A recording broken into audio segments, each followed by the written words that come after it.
Chers amis, bonjour. Aujourd'hui, j'aimerais parler d'une entreprise et d'une anecdote qui concerne cette entreprise. Au fait, il y a un de mes clients qui m'appelle, un client et un ami à la fois. Salut Perrin, ça va? Moi, j'ai dit, ouais, t'as une minute pour parler? Moi, j'ai dit, vas-y. Il a dit, tu connais Boeing? Moi, j'ai dit, lequel? Quel modèle? Non, non, je parle de l'entreprise. Moi, j'ai dit, oui, comme tout le monde, je suppose. Ouais, il a dit, tu sais que Boeing, ces derniers temps, traverse un problème assez grave. Et moi, j'ai dit, ouais, ça fait quelques années avec les modèles 737 MAX et tout ça. Il a dit, ouais. Et il y a le problème de capsules et tout ça. Bon, on va pas rentrer dans l'histoire de Boeing. Bon, Boeing c'est un avionneur, hein. Il fait des avions de ligne, des avions commerciaux, mais aussi de l'armement, des fusées, des roquettes pour envoyer, par exemple, un équipage dans l'univers et tout ça. Donc, on revient sur la suite de la conversation. Moi, j'ai dit, ouais. Et il a dit, j'aimerais avoir ton avis parce que depuis janvier, Boeing perd, son action perd presque 40% et quelques. Je sais pas, il m'a parlé de 41 ou 42% de perte de valeur de l'action. Moi, j'ai dit, tu en as acheté? Non, non, mais c'est la question, qu'est-ce qu'on fait? Qu'est-ce que tu en penses? Tu penses que c'est une entreprise solide? Bon, moi, j'ai dit, écoute, il y a plusieurs entreprises dans le monde, il y a plusieurs clients, il y a toujours la loi de l'offre et de la demande. Et partant de ce principe simple, bien sûr, quand on parle de la téléphonie, c'est pas une question de technologie, parce que quand on parle de la téléphonie, bien sûr, il y a Nokia qui a presque disparu de tout ce qui est téléphone portable, BlackBerry qui a disparu de tout ce qui est smartphone. Il y en a beaucoup d'autres. Mais moi, j'ai dit, quand on regarde l'aviation, donc dans ce monde, il y a deux pôles.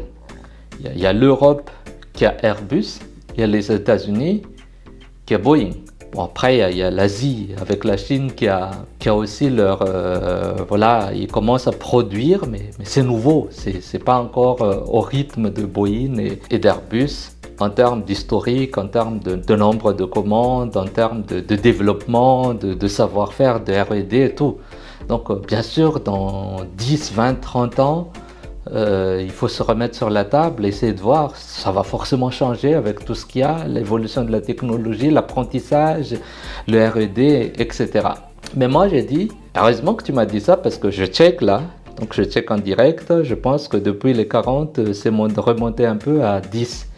Après, je regarde, Boeing a un problème de liquidité, donc ils ont pu emprunter auprès de diverses banques 10 milliards de dollars, mais il reste 25 milliards à chercher. Après, il y a des suppressions de postes, 10% de leur personnel, ce qui représente à peu près 17 000 emplois.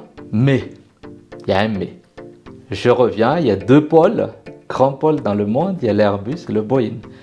Donc moi j'ai dit, partant de ce principe, et partant du principe que même pour General Motors, il y a beaucoup d'efforts qui est effectué par le gouvernement des États-Unis, je pense que Boeing va avoir aussi le soutien nécessaire. On est dans un pays qui a quand même beaucoup plus de capitaux, parce que quand on regarde par exemple un seul État aux États-Unis, si on l'aligne sur la richesse, le PIB en termes de création de valeur, l'État de Californie fait partie des cinq pays dans ce monde. Donc l'État de Californie est l'équivalent d'un pays tout entier. Donc moi j'ai dit, partant de ce principe, moi je pense que Boeing, bien sûr, il y a des tourmentes, il y a des problèmes, il y a des ajustements, il y aura forcément des changements et plusieurs choses, des gens qui vont quitter ou qui vont être remerciés, d'autres qui vont venir, des changements au niveau de la structuration des capitaux et tout ça.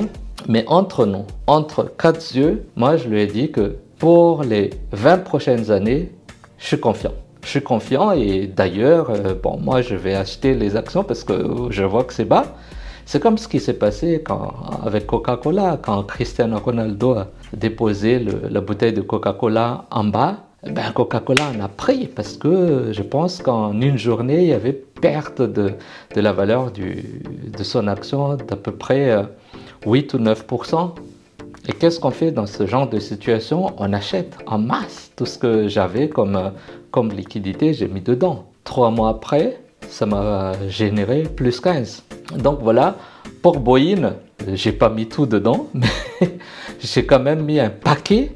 Et je vois qu'entre cette discussion qui a eu lieu avant-hier et aujourd'hui, on est déjà à plus 6%. Je trouve que c'est pas mal. Au fait, dans la finance, au fait, a peur de l'incertitude. Dès qu'il y a une incertitude, dès qu'il y a des mauvaises informations, pouf, ça plonge.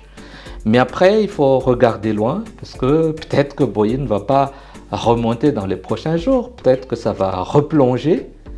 Mais il faut penser long terme, dans 5, 10, 15, 20 ans. Regardez les carnets de commandes. Il faut rechercher les historiques. Même sur Google, hein, on n'a pas besoin d'être spécialiste. Les commandes 2024 de Boyin, vous faites des recherches et vous voyez. Donc tous ces carnets de commandes vont être forcément honorés ou remboursés si l'entreprise tombe en faillite. Mais si les gens ne réagissent pas, ben, je vois aucune compagnie aérienne qui panique parce qu'ils sont dans le besoin, par exemple. Oui, il n'y a aucune raison de céder à la panique. Au contraire, si vous n'avez pas encore acheté, bon, achète, bah, après c'est à vos risques et périls. Hein. Moi, je partage mon point de vue, mais je ne suis pas un analyste financier, je ne travaille pas pour les bourses, même si je suis financier à la base, je ne suis pas spécialiste au fait des valeurs boursières, parce que les valeurs boursières, il y a d'autres modes de calcul, je suis plus dans les finances analytiques des entreprises, c'est-à-dire une entreprise donnée, si tu me demandes de disséquer, de voir ce que j'en pense, de sortir les ratios, de sortir en fait à partir de ces éléments, qu'est-ce qu'on devrait améliorer sur la manière de gérer l'entreprise, sur quoi on devrait revoir par exemple en termes de charges, de dépenses et sur quel aspect on devrait encore avoir une marge pour dépenser plus pour atteindre un certain objectif. Je peux vous faire ça. Mais la valeur boursière, bien sûr, c'est de la spéculation. C'est pour ça qu'il y a des gens qui sont spécialistes pour évaluer la spéculation. Moi, je suis plus spécialiste d'évaluer ce qui est à l'interne d'une entreprise donnée. Donc voilà, je voulais faire ce petit partage en cette soirée de jeudi. Et sur ce, je vous dis à très bientôt. Au revoir.